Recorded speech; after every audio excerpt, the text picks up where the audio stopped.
Bem-vindo ao podcast Estrangeiros e Peregrinos. A mensagem de hoje será apresentada por Dennis Allen. Hoje, no nosso passeio pelos livros da Bíblia, entramos numa nova fase. Já estamos no Novo Testamento. Depois desta introdução ao Novo Testamento, darei a resposta à pergunta 737 e mais uma pergunta para testar seu conhecimento das Escrituras. Durante vários meses, nós temos dedicado um episódio por semana ao nosso passeio pelos livros da Bíblia. Já fizemos todos os 39 livros do Antigo Testamento e agora chegou a vez de entrar no Novo Testamento. Vamos continuar essa série de mensagens, se Deus permitir, com uma mensagem sobre cada livro do Novo Testamento, comentando sobre o conteúdo de cada livro. Antes de começar os comentários sobre os 27 livros que compõem o Novo Testamento, eu acho importante uma introdução geral, para entender um pouco mais desses livros escritos nas primeiras décadas do período da Nova Aliança de Jesus Cristo. Enquanto o Antigo Testamento reúne livros escritos ao longo de mais de 1000 anos e que tratam da história do povo de Deus desde a Antiguidade, o Novo Testamento se limita aos eventos de apenas um século, e todos os seus livros foram escritos até o fim do primeiro século depois de Cristo.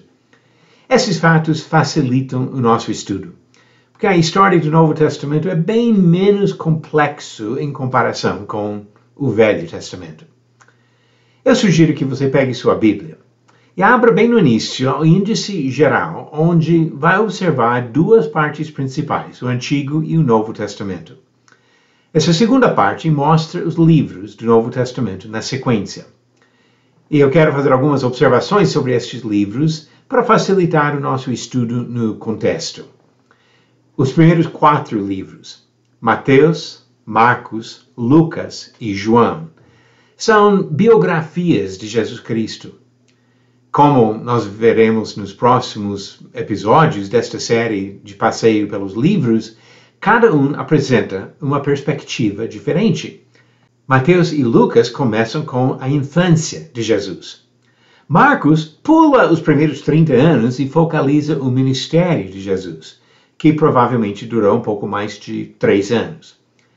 João também enfatiza o ministério de Jesus, mas ele inicia com o papel de Jesus na criação do universo, para iniciar sua defesa da divindade de Jesus Cristo.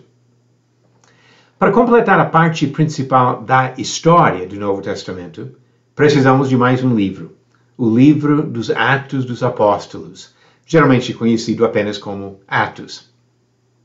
Este registro começa onde os evangelhos terminam e conta a história da igreja primitiva durante suas primeiras 3 décadas. O autor deste livro, Lucas, apresentou fatos importantes do início da igreja, acompanhando o trabalho de 2 dos apóstolos, Pedro e Paulo. Os outros 22 livros foram escritos por apóstolos e outros servos do Senhor do primeiro século e servem para guiar o nosso serviço ao Senhor. Paulo, o homem que perseguia a igreja antes da sua conversão a Cristo, se tornou um dos mais influentes dos apóstolos e escreveu 13 destas cartas ou epístolas. As cartas dele normalmente tratam de questões doutrinárias, muitas vezes corrigindo distorções que já surgiam naquela época. Entre os assuntos que Paulo abordou estão a relação da graça e fé em Cristo com a lei do Antigo Testamento, o perigo da idolatria e da imoralidade, a ameaça de filosofias humanas, a importância da ressurreição de Jesus, os princípios que servem como base da comunhão entre homens e Deus e da comunhão entre os servos de Deus. Nas suas epístolas, Paulo também tratava de questões práticas, como relacionamentos familiares e profissionais, a conduta do cristão em relação ao governo, e especialmente o procedimento correto da igreja.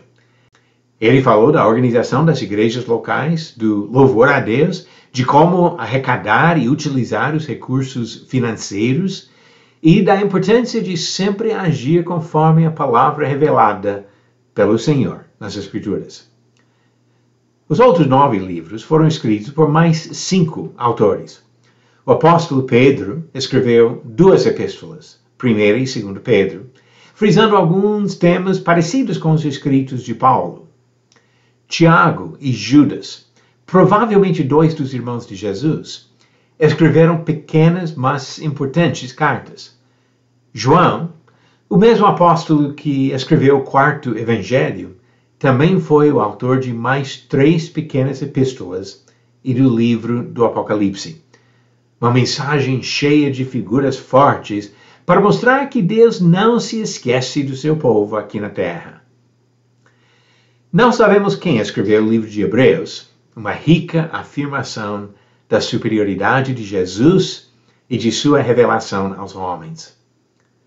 O Novo Testamento encerra a revelação da palavra de Deus ao homem e merece nossa atenção e estudo cuidadoso. Vamos agora às perguntas do dia. Pergunta 737. Quem foi o filho mais velho do rei Davi? Alternativas: A. Absalão, B. Salomão, C. Amnon ou D. Quiliabe. Muitas vezes pensamos que o sucessor seria o filho mais velho. Salomão foi sucessor do rei Davi, mas não foi o filho mais velho. Amnon, Quiliabe e Absalão foram os primeiros 3 dos filhos de Davi. Então a resposta certa, alternativa C, Amnon. As listas dos filhos incluem 9 filhos que aparentemente nasceram antes de Salomão. Mas mesmo assim, ele foi o próximo rei de Israel. E a nova pergunta, pergunta 738. Quase todos os apóstolos de Jesus eram de qual região? Alternativas: A. Judeia, B. Galileia, C. Samaria ou D. Pereia. A resposta no final do próximo episódio de Estrangeiros e Peregrinos. Hoje introduzimos o Novo Testamento, mas tem muita coisa boa pela frente. A partir do próximo episódio desse passeio pelos livros da Bíblia, daqui a uma semana, vamos começar observando o conteúdo básico de cada livro. Então, o próximo, o livro de Mateus. Não perca! Obrigado por nos acompanhar nessa jornada pelas Escrituras. Volte amanhã para ouvir mais uma mensagem do podcast Estrangeiros e Peregrinos. Seguimos pelo mundo a viajar.